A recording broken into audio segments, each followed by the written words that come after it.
terus kompetensi mereka diakui sebagai profesi yang juga sangat dipentingkan, maka ini perlu semacam insentif-insentif khusus.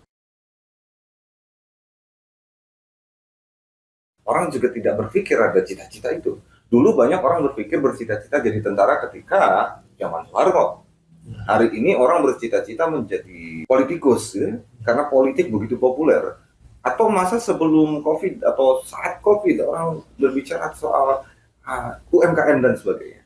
Artinya orang mau, ingin, terdesak untuk di situ karena dia didengar.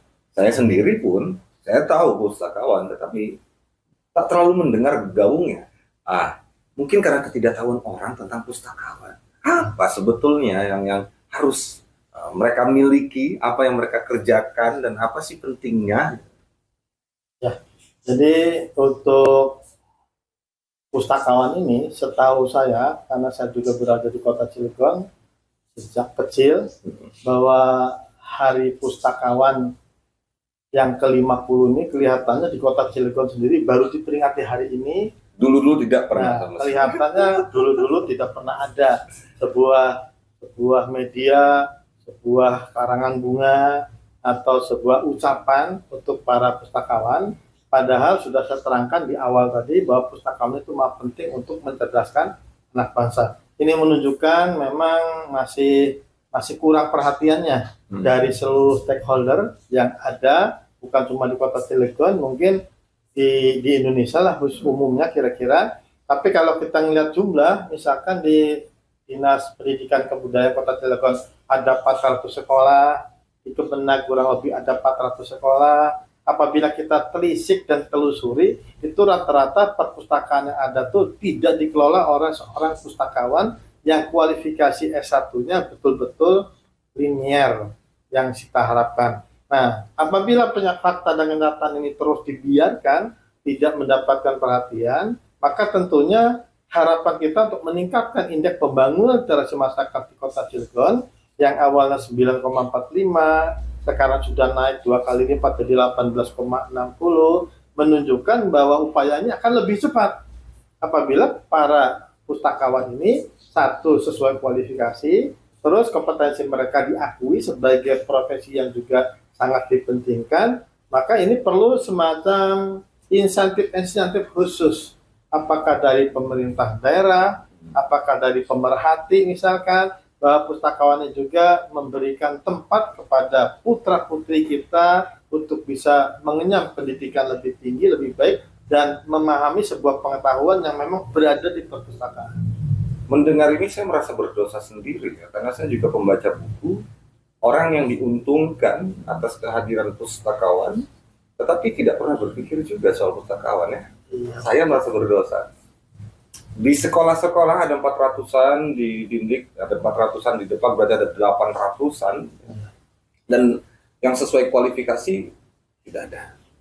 Apa kaitannya dengan kemajuan kota? Saya berpikir kalau dari omongan pembicaraan Pak Kadis, karena pustakawan adalah ahli di bidang perpustakaan, dia yang dapat memplot, memberikan peta, menyusun bagaimana kebutuhan pengadaan buku sesuai dengan masyarakatnya, sesuai dengan umurnya, sesuai dengan kebutuhan pengetahuan yang termutakhir, begitu ya. Kalau orang-orang di luar kualifikasi itu kemungkinan juga tidak begitu memiliki konsep tentang bagaimana menata, menempatkan, dan menghadirkan buku di tengah masyarakat. Begitu maksudnya? Iya. Jadi harapan kita dengan peringatan Hari Pustakawan ke-50 ini, semoga menjadi sarana informasi buat para orang tua, juga para generasi muda, bahwa profesi pustakawan juga tidak nutup kemungkinan akan menjadi pilihan ke depan. Dikarenakan mereka akan punya peranan penting, bahkan insya Allah akan menjadi amal jariah mereka, karena orang berilmu itu tentunya tidak serta-merta berdiri sendiri, tapi perlu peranan-peranan pustakawan yang lain. Saya sampaikan tambahan bahwa yang saya maksud di kota Cilegon ada 2 tuh yang S1. Tapi yang 6 orang yang ada di Dinas Perkasipan itu orang yang mengabdikan dirinya menjadi pustakawan, ada 6 orang. Nah, kalau di kota Cilegon ini kita sejumlah sekolah, ada 800 orang, yang tentunya secara jumlah banyak, tapi yang S1 linear perpustakaan itu untuk menjadi pustakawan itu ternyata masih minim. Ini menunjukkan masih ada segmen-segmen yang perlu kita isi, dan semoga generasi muda yang akan datang memanfaatkan peluang-peluang ini. Bahkan saya berharap untuk kuota-kuota CPNS atau P3K ke depan dibuka selebar-lebarnya, karena perpustakaan ini akan berkembang menjadi perpustakaan misalkan khusus yang ada di kelurahan, yang ada di UPD, ada di industri. Ini otomatis memerlukan satu orang pustakawan minimal. Nah, ini akan menjadi peluang besar untuk generasi muda bahwa bekerja itu untuk jadi seorang pustakawan itu ya, masa depannya akan sangat cerah, karena melalui mereka insya Allah Cilegon akan semakin cerdas, ya, akan semakin berwibawa, dan orang yang gemar literasi akan menjadi sejahtera, insya Allah, jaminannya seperti itu. Oh, pustakawan bukan hanya tentang orang yang bekerja mengurus buku, tetapi orang yang memiliki ide tentang bagaimana menyajikan ilmu pengetahuan di tengah masyarakat.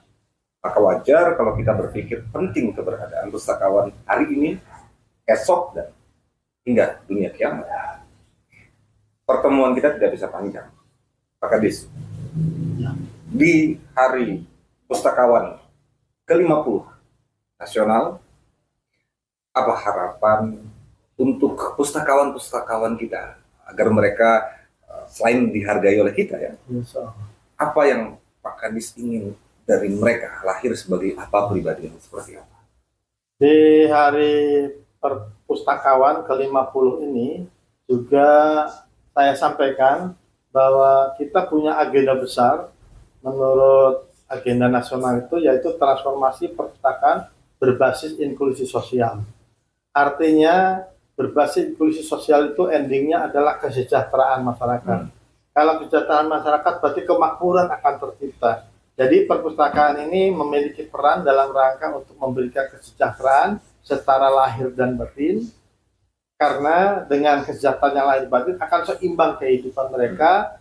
Maka harapan kita dengan mencintai buku, berada di perpustakaan untuk mencari ilmu, insya Allah harkat dan martabat mereka akan dengan sendirinya meningkat. Dan semoga melalui hari perpustakaan ini, hari pustakawan ke-50 ini, saya menyampaikan mengapresiasi seluruh pustakawan di Kota Cilegon, di Provinsi Banten maupun di Indonesia, karena peranan-peranan para pustakawan saat ini akan memberi dampak yang jelas pada kemajuan bangsa, agama, dan negara, insya Allah. Tidak ada kemerdekaan para budak tanpa pengetahuan. Tidak ada Republik Indonesia tanpa pergerakan orang-orang berilmu. Tidak ada ilmu tanpa buku. Dan di belakang mereka ada pustakawan. Peradaban tidak bisa dilepas dari keberadaan para pustakawan, termasuk peradaban Kota Cilegon, termasuk Provinsi Banten dan Republik Indonesia. Selamat Hari Pustakawan Nasional ke-50. Mari kita sama-sama memberikan semangat kepada para pustakawan, dan mari kita sama-sama menyadari pentingnya pustakawan bagi hajat hidup Republik Indonesia. Sampai jumpa kembali di siniar berikutnya dengan Dinas Perpustakaan dan Kearsipan Kota Cilegon. Bersama kita Dr. Haji Ismetullah Sihabudin. Sampai